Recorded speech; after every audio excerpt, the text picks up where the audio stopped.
Dan sesungguhnya keilukan, keindahan itu terbagi kepada keilukan rupa zahir.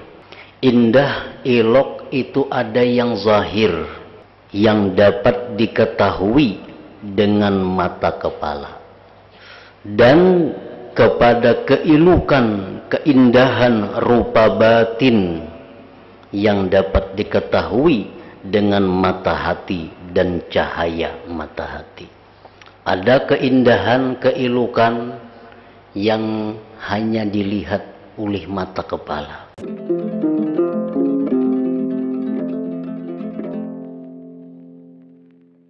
Makna daripada kalam Imam Ghazali rahimahullah wa nafa'ana bi ulumih. Adapun sebab yang keempat, yaitu kecintaan kepada setiap yang elok, yang indah. Setiap yang elok, setiap yang indah itu dicintai karena keelokannya itu sendiri, tidak karena keuntungan lain yang dapat diperoleh daripadanya keelokan di belakang, artinya selain mengetahui keelokan. Kami telah menjelaskan bahwasanya yang demikian itu telah ditabiatkan pada tabiat-tabiat manusia. Allah Subhanahu wa ta'ala telah menciptakan tabiat manusia bahwa cinta, suka kepada setiap yang indah, walaupun keindahan itu tidak memberikan keuntungan apa-apa kepada dirinya. Tetap manusia itu pasti cinta kepada keindahan, kecantikan, keelokan. Karena yang demikian sudah ditabiatkan di dalam diri setiap manusia.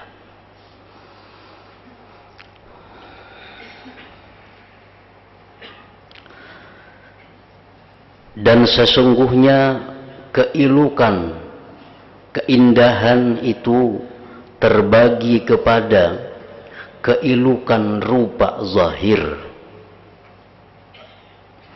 Indah, elok itu ada yang zahir, yang dapat diketahui dengan mata kepala.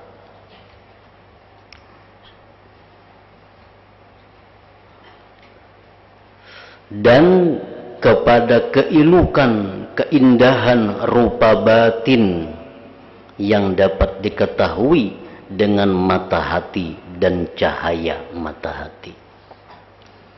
Ada keindahan, keilukan yang hanya dilihat oleh mata kepala. Itu disebut keindahan yang zahir. Ada pula keindahan-keindahan yang hanya didapat dengan mata hati. Itu disebut keindahan yang batin. Yang pertama, keindahan-keindahan yang zahir dapat diketahui oleh anak-anak kecil dan binatang. Artinya yang elok, yang indah, yang cantik rupa itu kanak-kanak bisa melihat. Binatang bisa melihat bahwa itu adalah indah, bahwa itu adalah cantik. Dan yang kedua, keindahan batin khusus dapat diketahui oleh orang-orang yang memiliki hati. Nah, keindahan-keindahan batin itu binatang kada bisa melihat. Anak-anak kecil yang belum sempurna akal kada mengerti. Yang hanya bisa melihat keindahan batin itu adalah orang-orang yang mempunyai mata hati. dan tidak bersekutu padanya dalam hal ini orang yang tidak mengetahui kecuali zahirnya dari kehidupan dunia. Orang-orang yang hanya mengetahui keindahan-keindahan zahir duniawi, dia tidak akan melihat keindahan batin itu. Orang-orang yang pikirannya selalu dipenuhi pikiran-pikiran duniawi, dia hanya bisa melihat keindahan zahir. Sama seperti anak kecil, seperti binatang. Sedangkan keindahan batin, dia tidak mampu melihat dengan mata hatinya.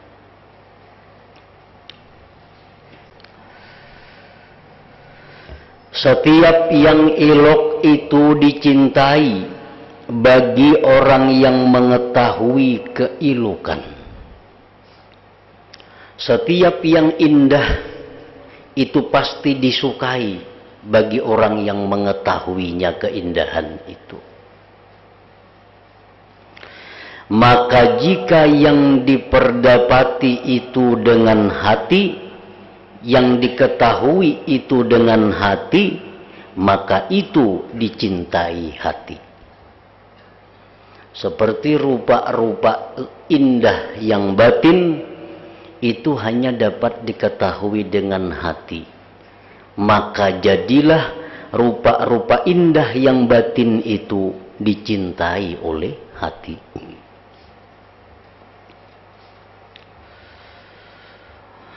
Dan contoh ini dalam penyaksian adalah mencintai para nabi. Kita semuaan cinta lawan nabi. Cinta dengan ulama. Dan cinta kepada orang-orang yang mempunyai kemuliaan yang luhur dan akhlak yang diridhai. Kita cinta Nabi, cinta Rasulullah, cinta kepada orang-orang yang berakhlak mulia. Karena yang demikian itu tergambar dengan disertai tergantungnya bentuk muka dan anggota-anggota lainnya. Itulah yang dimaksudkan dengan baiknya bentuk rupa batin. Kita mencintai Nabi, padahal kita kada pernah melihat Nabi. Kita mencintai Imam Syafi'i, kita kada pernah melihat Imam Syafi'i. Kita mencintai orang-orang saleh dahulu, Imam Ghazali, Faqihul Muqaddam, dan lain-lainnya. Kita cinta kepada mereka, kita kada pernah melihat mereka. Kenapa kita cinta kepada mereka? Karena mereka itu punya keindahan-keindahan batin, punya keelokan-keelokan batin yang ditangkap oleh hati kita, yang diketahui oleh hati kita. Hati kita mengetahui bahwa Nabi itu punya ilmu yang luar biasa. Hati kita mengetahui bahwa Nabi itu punya kemampuan yang luar biasa. Lalu hati kita jatuh cinta dengan Nabi. Padahal kemampuan Nabi, ilmu Nabi itu merupakan keelokan batin yang kada bisa dilihat dengan mata kepala, hanya disaksikan dengan mata hati seseorang. Itulah yang dimaksudkan dengan baiknya bentuk rupa batin itu. Dan indera yang 5 ini tidak dapat mengetahuinya. Tetapi itu keindahan-keindahan akhlaknya para nabi, ulama-ulama, orang-orang yang berbudi pekerti luhur, dapat diketahui dengan baiknya bekas-bekasnya yang timbul darinya yang menunjukkan atasnya. Kita ini hanya melihat bekas-bekasnya, yang mana bekas-bekas Nabi yang indah itu menunjukkan kepada kehebatan Nabi. Sehingga apabila hati kita menunjukkan kepadanya, niscaya hati cenderung kepadanya, kemudian hati itu mencintainya. Maka siapa yang mencintai Rasulullah sallallahu alaihi wasallam atau mencintai Abu Bakar Siddiq radhiyallahu anhu atau mencintai Imam Syafi'i rahmatullah alaih, maka ia tidak mencintai mereka melainkan karena bagusnya apa yang terlihat baginya daripada mereka. Yang demikian itu tidak karena bagus bentuk mereka dan tidak karena bagus perbuatan mereka. Kita mencintai Nabi, Abu Bakar Siddiq, Imam Syafi'i, kita cinta kepada mereka itu, beliau itu, bukan karena ketampanannya, bukan karena baiknya bentuk tubuh mereka. Jelas sudah, kita mencintai mereka bukan karena keelokan ketampanannya, karena kita kada pernah bertemu, kada pernah melihat.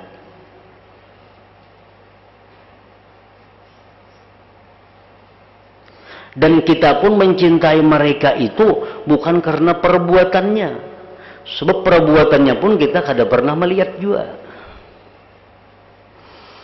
Akan tetapi bagusnya perbuatan mereka, para nabi, Imam Syafi'i, Abu Bakar Siddiq dan lain-lain itu, bagusnya perbuatan mereka itu menunjukkan kepada bagusnya sifat-sifat yang menjadi tempat timbulnya perbuatan-perbuatan tersebut. Karena perbuatan-perbuatan itu adalah bekas yang timbul daripada sifat-sifat tersebut, dan yang menunjukkan perbuatan itu kepadanya sifat tadi. Kalau orang itu pandai berceramah, kalau orang itu pandai dalam menerangkan satu hukum, orang itu pandai berpidato, pasti itu menunjukkan kehebatan sifat ilmu yang ada pada dirinya. Nah, pasti itu menunjukkan kepada hebatnya sifat ilmu yang ada pada diri orang itu. Nah, sifat ilmu yang ada dalam diri orang itu kada bisa kita lihat dengan mata kepala, hanya bisa kita jangkau dengan mata hati kita. Itulah ilmu yang disebut keelokan, keindahan yang batin. Maka barang siapa yang melihat bagusnya susunan bahasa seseorang pengarang, orang mengarang bagus susunan kata-katanya, dan bagusnya syair seorang penyair, bahkan bagusnya ukiran seseorang mengukir, dan bangunan seorang pembangun, niscaya terbukalah baginya dari perbuatan-perbuatan itu akan sifat-sifatnya yang bagus, yang batin. Orang itu pandai membangun sesuatu bangunan, pokoknya bila bangunan yang diulah itu indah luar biasa. Itu menunjukkan bahwa ilmu yang ada pada pembangun itu luar biasa. Pasti sudah. Kita melihat ukiran yang sangat bagus dari seorang pengukir. Nah, itu adalah bekas dari sifat ilmu yang sangat bagus yang ada pada diri orang pengukir itu. Nyakanya kada ada sifat ilmu yang bagus dalam dirinya, niscaya kada akan bagus ukiran-ukiran itu. Jikalau sifat ilmu yang ada pada diri pembangun itu kada bagus, niscaya kada bagus juga bangunan yang dibangunnya itu.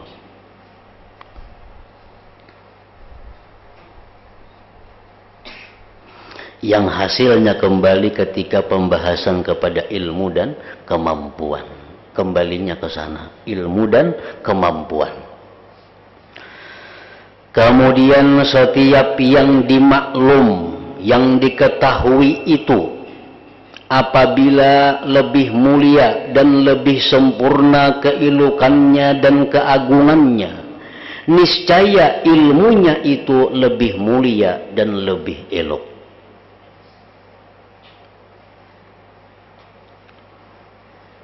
Sesuatu yang diketahui itu benda mulia, umpamanya benda.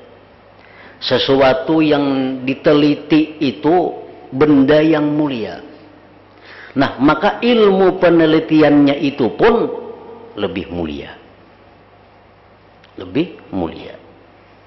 Dan demikian pula yang disanggupi, yang kuasa dikerjakan, manakala itu lebih besar tingkatannya dan lebih mulia kedudukannya, niscaya kekuasaan kesanggupannya padanya lebih besar tingkatannya dan lebih mulia kadarnya.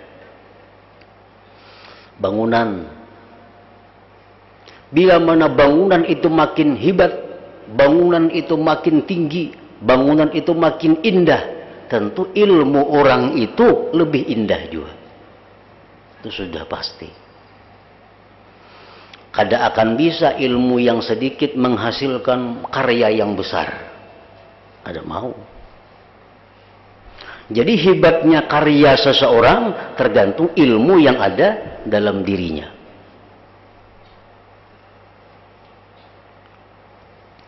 Apabila yang dibangun itu mulia, maka pembangun ini pasti lebih mulia lagi. Apabila yang diketahui itu mulia, maka ilmu untuk mengetahui itu lebih mulia lagi. Dan yang paling mulia hal-hal yang dimaklumi adalah Allah Subhanahu wa ta'ala.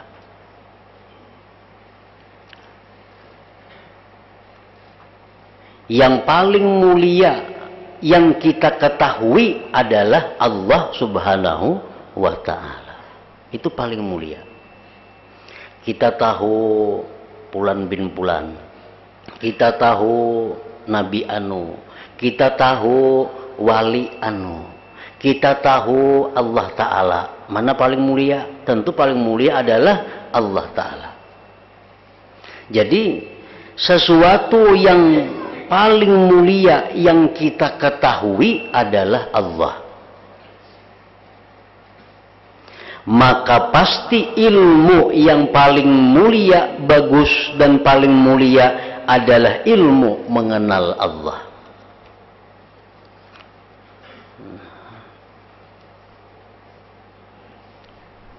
Mana mulianya Nabi dengan sahabat? Tentu mulia Nabi. Mana mulianya ilmu yang mengantar kita kepada mengenal Nabi dibanding ilmu yang mengantar kita mengenal sahabat? Tentu mulia ilmu yang mengantar kita kepada mengenal Nabi, karena yang dikenal orangnya lebih mulia. Nah, sedangkan yang lebih mulia itu adalah Allah Subhanahu wa ta'ala, maka berarti ilmu untuk mengenal Allah itulah ilmu yang paling mulia. Ilmu yang paling mulia adalah ilmu untuk mengenal Allah Ta'ala. Demikian pula apa yang dapat mendekatkan kepada ma'rifatullah dan khusus dengannya kemuliaan-kemuliaannya menurut kadar hubungannya dengan ma'rifat itu.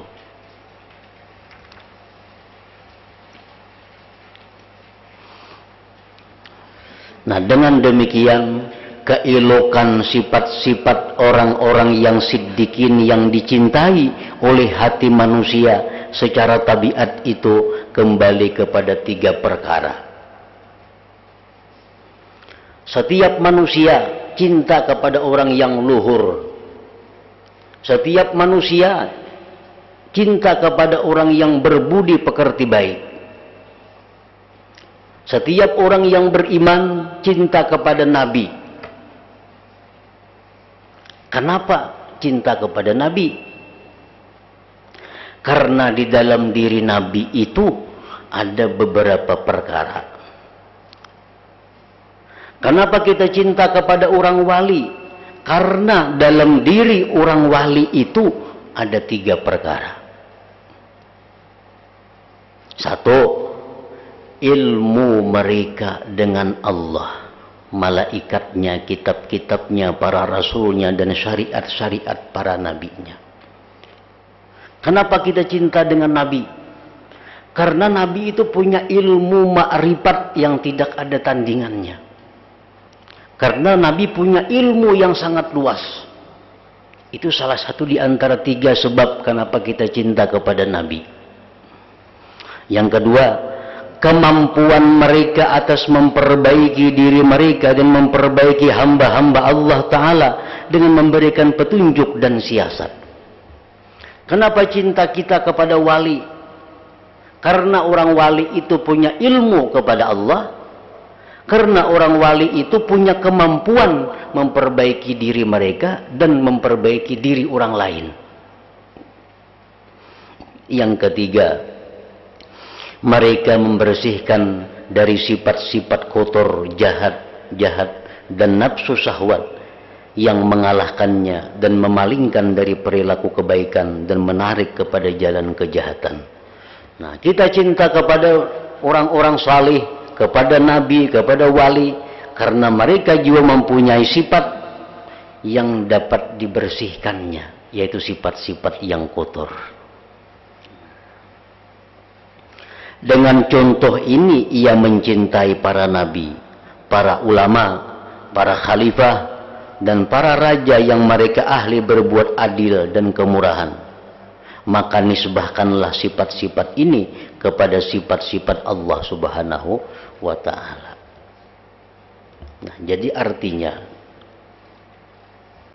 kenapa tabiat manusia mencintai orang-orang yang berbudi pekerti luhur? Tabiat manusia. Karena orang-orang yang berbudi pekerti luhur itu punya 3 sifat. 1, sifat ilmu mereka. 2, sifat kemampuan mereka memberi hidayah petunjuk kepada hamba Allah. Yang ketiga, karena sifat kemampuan mereka membersihkan diri dari sifat yang kotor-kotor. Nah, 3 macam itu sebabnya kita cinta kepada para nabi, kita cinta kepada para aulia.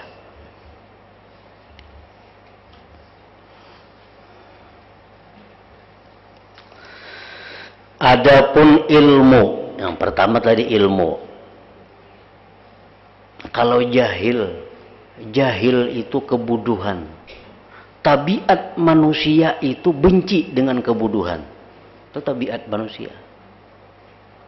Siapapun, tabiat manusia itu benci kepada kebodohan. Karena kebodohan adalah sifat kekurangan. Tabiat manusia cinta kepada sifat ilmu. Karena sifat ilmu itu sifat kesempurnaan, sifat keindahan.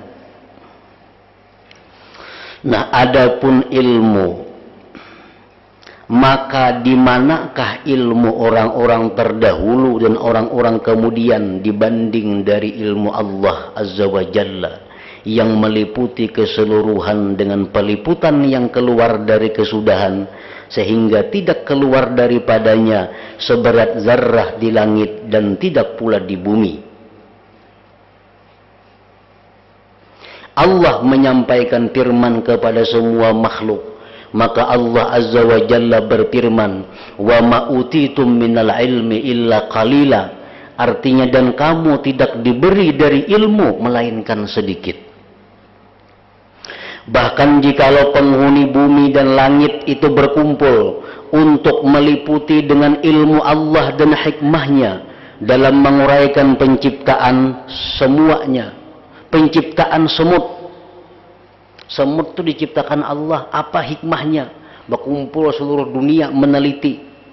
Dan nyamuk, niscaya mereka tidak mampu mengetahui atas 1/10 dari 1/10 yang demikian.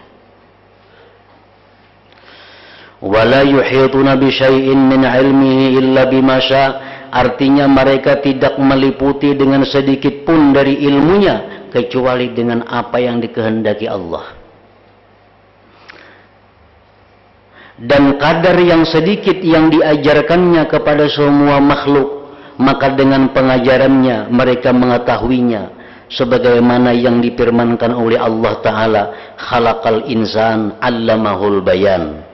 Artinya Allah telah menciptakan manusia, Allah telah mengajarkan manusia itu pandai berbicara. Nah, maka apabila keindahan ilmu dan kemuliaannya itu suatu perkara yang dicintai, dan ilmu itu sendiri suatu perhiasan dan kesempurnaan bagi yang disifati dengannya, maka tidak semestinya ia mencintai dengan sebab ini kecuali kepada Allah Subhanahu wa Ta'ala. Nah, di sini adalah intinya yang kita maksud dalam bab ini. Kita mencintai para nabi, orang alim, orang berbudi pekerti luhur. Kenapa kita cintai mereka itu? Karena pada diri mereka itu adalah ilmu. Salah satu di antara tiga. Pertama, ilmu. Dengan sebab mereka itu punya ilmu, lalu kita cintai. Padahal ilmu-ilmu nabi itu, ilmu-ilmu manusia itu dibanding dengan ilmu Allah, kada napa-napanya. Andai kata berkumpul seluruh ilmuwan untuk meneliti apa hikmahnya Allah menciptakan semut, nyamuk, niscaya mereka kada mampu mendapatkan hikmahnya itu. Nah, kalau kita mencintai nabi, mencintai wali, mencintai orang saleh karena mereka itu berilmu, mestinya cinta kita kepada Allah lebih lagi, karena ilmu Allah melebihi ilmu mereka.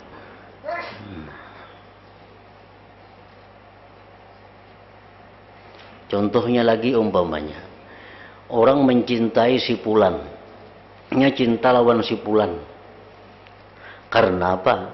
Karena si fulan itu berisi kendaraan yang sangat bagus. Atau si fulan itu dia cintai karena fulan itu mempunyai harta 1 miliar. Lalu dia cinta kepada si fulan itu. Nah, lalu ada orang lain yang mempunyai harta 1000 miliar. Tentu hati kita ini lebih cinta lagi kepada orang yang punya 1000 miliar itu. Tentu. Kita mencintai seseorang karena orang itu ada berisi sepeda motor sebuah. Nyaman minjam-minjam. Ada orang lain yang berisi 1000 sepeda motor. Nah, mana cintanya kita antara dua orang ini? Tentu kita lebih cinta kepada yang berisi 1000 sepeda motor ini. Itu tabiat manusia. Nah, sekarang tabiat kita cinta kepada nabi, kepada orang wali, karena mereka punya ilmu. Lalu kita cintai. Nah, ilmu mereka dibanding ilmu Allah kada ada artinya. Mestinya kita lebih cinta kepada Allah Subhanahu wa Ta'ala dibanding cinta kita dengan orang-orang berilmu lainnya. Nah, maka tidak semestinya ia mencintai dengan sebab ini kecuali kepada Allah Subhanahu wa Ta'ala. Kemudian ilmunya para ulama itu adalah kejahilan dengan dibandingkan kepada ilmu Allah. Kayak apa aja alimnya manusia, pintar pandainya manusia, dibandingkan dengan ilmu Allah, manusia ini bodoh. Karena ilmu yang diberi Allah itu kada ada apa-apanya. Nah, kalau kita mencintai orang yang pintar, tetapi kita kada mencintai Allah yang maha pintar, berarti kita salah. Berarti kita ada kesalahan. Mestinya Sesiapapun yang lebih banyak ilmu, itu lebih kita cintai. Dan ternyata gudangnya ilmu itu adalah Allah Subhanahu wa Ta'ala. Nah, jadi cinta kita kepada Allah itu mestinya melebihi daripada cinta-cinta kita kepada yang lainnya.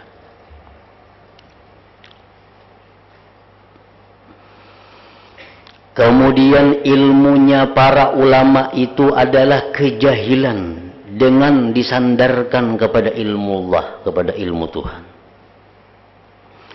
Bahkan orang yang mengenal akan orang yang paling alim pada zamannya dan orang yang paling jahil pada zamannya, niscaya mustahil ia mencintai dengan sebab ilmu akan orang yang paling jahil dan meninggalkan orang yang paling alim. Di kampung kita itu ada orang yang paling alim, ada orang yang paling jahil, khususnya dalam masalah agama. Di kampung kita ada orang yang paling alim dalam masalah agama, ada orang yang paling jahil dalam masalah agama. Nah, mustahil kita mencintai orang yang jahil itu meninggalkan orang yang sangat alim itu. Itu mustahil, karena sesuai dengan tabiat. Sekalipun orang yang paling jahil itu tidak terlepas dari ilmu, padahal yang jahil itu pintar tapi urusan lain pintarnya, urusan bakabunnya pintar pada orang alim. Sekalipun orang yang paling jahil itu tidak terlepas dari ilmu yang dituntut oleh penghidupannya. Dengan tafawut perbedaan antara ilmu Allah dan ilmu para makhluk itu lebih banyak daripada tafawut perbedaan antara ilmu orang yang paling alim dari makhluk dan yang paling jahil dari mereka. Karena orang yang paling alim itu tidak melebihi di atas orang yang paling jahil, melainkan dengan beberapa ilmu yang terhitung bilangannya. Dan ilmu si alim itu berkesudahan, yang terupa kemungkinan orang yang paling jahil itu, bahwa dia memperoleh ilmu dengan usaha dan kesungguhan.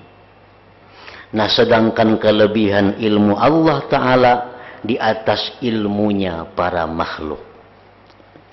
Sedangkan kelebihan ilmu Allah Ta'ala di atas ilmu para makhluk, semua itu di luar dari kesudahan. Ilmu Tuhan itu lebih, kalau dibandingkan apa-apa dengan ilmu makhluk. Mana pulang ilmu Tuhan ini kada ada kesudahannya. Karena yang diketahuinya itu tidak ada kesudahan. Sedangkan yang diketahui oleh makhluk itu terbatas kesudahannya. Nah, jadi kesimpulannya dari yang pertama, dari bagian yang keempat ini adalah bahwa apabila kita mencintai seseorang karena ilmu seseorang itu, baik ilmu agama, baik ilmu dunia, kita cinta lawan inya karena inya ahli benar dalam ilmu dunia. Kita cinta benar lawan orang itu karena dia ahli benar dalam ilmu akhirat, ilmu agama.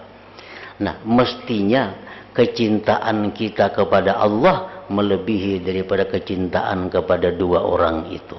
Kenapa? Karena ilmu Allah itu lebih dibanding kada apa-apanya dengan ilmu dua manusia yang kita cintai tadi. Nah, itu maksudnya daripada bagian pertama dari yang keempat ini. Janganlah kita mencintai orang-orang yang berilmu sehingga kita lupa kepada Allah. Baik itu orang berilmu dunia atau berilmu agama, janganlah mencintai mereka yang mengakibatkan kita lupa kepada Allah. Sebab Allah juga yang mestinya dicintai, karena Allah merupakan sumber dari segala ilmu pengetahuan itu. Nah, kemudian tadi yang kedua, kenapa orang-orang saleh, orang-orang aulia itu dicintai? Karena mereka punya kemampuan. Nah, kemampuan Allah jauh lebih mampu dibanding para wali-wali itu. Nah, selanjutnya itu, adapun sifat kemampuan, maka itu juga sifat kesempurnaan.